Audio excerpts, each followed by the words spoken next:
రాజగోపాల్ రెడ్డి గారు, లక్ష్మణ్ రావు గారు, బీటీ నాయుడు గారు, వెంకటేశ్వర్ల గారు ఇష్యూ గురించి మాట్లాడారు అధ్యక్ష. ప్రధానంగా ఎన్డీఏ ప్రభుత్వం అధికారంలోకి వచ్చే ముందల చాలా స్పష్టంగా ఎంతమంది బిడ్డలు ఉంటే అంతమంది బిడ్డలకి ఇస్తామని హామీ ఇస్తాం జరిగింది. ఆ హామీకి మేము కట్టుబడి ఉన్నాం. రెండో అంశం అధ్యక్ష, అందుకే గైడ్ లైన్స్ రూపొందించడానికి కొంచెం సమయం కావాలని అడిగాం. నేను కూడా ఇది కొంచెం సీరియస్ గా తీసుకుంటున్నా. మంత్రులందరితో కూడా మేము చర్చిస్తున్నాం. గతంలో జరిగిన లోటుపాట్లు జరగకూడదనేది మా లక్ష్యం. మీరన్నట్టు గతంలో 15,000 రూపాయలని, తర్వాత అది కాస్త నెక్స్ట్ ఇయర్ 14,000కి అయింది, తర్వాత 13,000కి అయింది. 1,000 రూపాయలు టీఎంఎఫ్ అన్నారు, ఇంకో 1,000 రూపాయలు ఎస్ఎంఎఫ్ అని అది డబ్బులు తీసుకుంటాం జరిగింది. అంతేకాకుండా ఎలిజిబిలిటీ క్రైటీరియా కూడా మార్చడం జరిగింది అధ్యక్ష.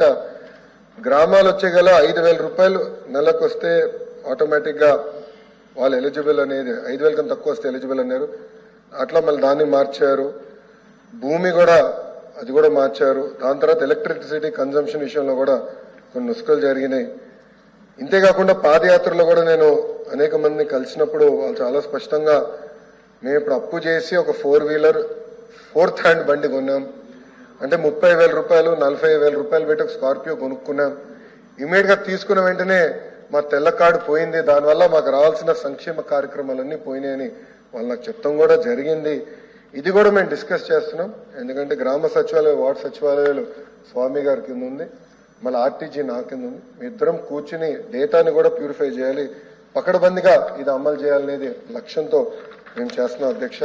సో మీకు ఎలాంటి సందేహం అవసరం లేదు. అర్హులు ఎంతమంది ఉన్నా ఇవ్వాలనేదే ఎన్డీఏ ప్రభుత్వం లక్ష్యం. అది మేము సాధిస్తాం. రెండోది, ఇది బోర్డు ప్రభుత్వం ప్రైవేట్ పాఠశాలలకు వెళ్లే విద్యార్థులకి వర్తిస్తుంది. ఇంకో పక్కన పెద్దలు అన్నట్టు అధ్యక్ష, 2019 నుంచి 24తో పోల్చితే ప్రభుత్వ పాఠశాలలో సుమారుగా 72,000 మంది విద్యార్థులు తగ్గారు అధ్యక్ష. ఇది కూడా మేము చర్చిస్తున్నాం. ఎందుకంటే నాడు నేడు కార్యక్రమం ద్వారా వేలాది కోట్ల రూపాయలు ఖర్చు పెట్టిన విషయం వాస్తవం. కానీ ఎందుకు విద్యార్థులు తగ్గారు?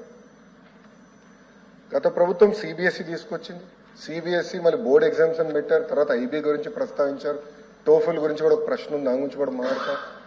కానీ నిర్ణయాలు తీసుకున్నప్పుడు, విద్యా రంగంలో నిర్ణయాలు తీసుకున్నప్పుడు చర్చించాల్సిన అవసరం ఉంది. యూనియన్లతో మాట్లాడాలి, ఉపాధ్యాయులతో మాట్లాడాలి, అందరినీ కూర్చోబెట్టి ఆమోద్యమైన పరిష్కారం వెతకాల్సిన అవసరం ఉంది అధ్యక్ష. నీ జర్క్ రియాక్షన్ తీసుకోవాల్సిన అవసరం లేదు. అందుకే మీరు చూస్తే నేను మంత్రి కరెక్ట్ ఈ రోజుతో నెల అయింది నేను ఛార్జ్ తీసుకుని. నేను కూడా అధికారులు చెప్పేది ఒకటి, రాబోయే సంవత్సరం ఏం చేయబోతున్నాం రోడ్ మ్యాప్ వేద్దాం, అందరితో చర్చిద్దాం, సంఘాలు అందరినీ కూర్చోబెడదాం, మాట్లాడదాం, వచ్చే సంవత్సరం నుంచి అమలు చేద్దాం. నాకు నచ్చింది కనుక ఇది ఇద్దాం, నాకు నచ్చలేదు కనుక ఇది తీసేద్దాం అనేది కరెక్ట్ కాదు. చర్చించిన తర్వాత నేను నిర్ణయం తీసుకుందాం అనేది ఒక లక్ష్యంగా మేము పెట్టుకున్నాం. పెద్దలు వెంకటేశ్వర గారు అన్నట్టు వాస్తవం, ప్రభుత్వ పాఠశాలలో అడ్మిషన్స్ తగ్గుతున్నాయి అంటే ఎలాంటి సందేహం లేదు. ఒక పక్కన ఎన్డీఏ ప్రభుత్వం రిక్రూట్మెంట్ కూడా చేస్తుంది. మీరు చూసారు, దాదాపు 16,000 మంది ఉపాధ్యాయుల రిక్రూట్మెంట్ కి మేము తొలి అడిగేశాం. అది మేము నెక్స్ట్ అకాడమిక్ ఇయర్ కి మేము పూర్తి చేస్తాం. కానీ ఇంకో పక్కన చూస్తే దాదాపు 11,000 పాఠశాలలో 10 కన్నా తక్కువ మంది విద్యార్థులు ఉన్నారు. ఎందుకున్నారు? ఎలా అడ్మిషన్స్ పెంచాలి, నాణ్యత ఎలా పెంచాలి, అసెస్మెంట్ ఎలా చేయాలి, టెక్నాలజీతో జోడించి ఎలా చేయాలి, first grade, second grade, third grade pressure లేకుండా సిస్టమేటిక్ ఎట్లా చేయాలనేది కూడా మేము చర్చిస్తున్నాం. పక్క రాష్ట్రాల్లో కూడా ఏం జరుగుతుందో మేము చూస్తున్నాం. అటు ఉత్తరప్రదేశ్లో ఒక మోడల్ ఉంది, ఢిల్లీలో ఒక మోడల్ ఉంది. పక్క రాష్ట్రాల్లో కూడా ఏం జరుగుతుందో అందరం చర్చిస్తున్నాం. అధికారులు కూడా ఒక టీం వేసాం, వాళ్ళు కూడా వెళ్ళి చూస్తున్నారు. వాళ్ళు నివేదిక ఇచ్చినా నేను కూడా వెళ్ళాలనుకుంటున్నా.